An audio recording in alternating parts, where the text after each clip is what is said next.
Pengakuan sopir kontainer penyebab kecelakaan beruntun di Tol Cipularang. Sopir truk kontainer yang diduga menjadi penyebab kecelakaan beruntun di ruas Tol Cipularang KM 93B arah Bandung menuju Jakarta mengaku kendaraannya mengalami remblong saat kejadian.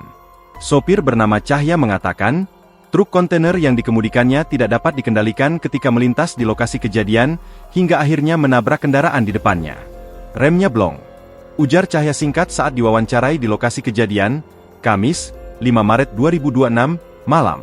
Kecelakaan beruntun tersebut terjadi di wilayah Kecamatan Sukatani, Kabupaten Purwakarta, Jawa Barat, sekitar pukul 20.18 WIB dan melibatkan sedikitnya 9 kendaraan.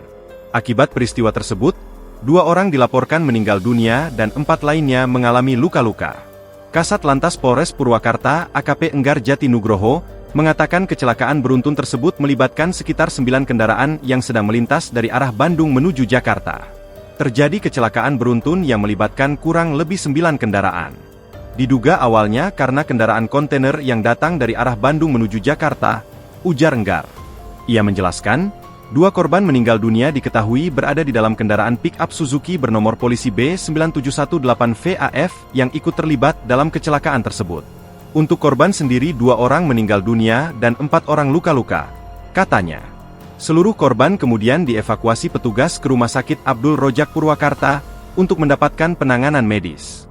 Sementara kendaraan yang terlibat kecelakaan diamankan ke Pul Derek Jatiluhur. Hingga kini, polisi masih melakukan penyelidikan untuk memastikan penyebab pasti kecelakaan beruntun tersebut. Download Tribun X sekarang, menghadirkan lokal menjadi Indonesia.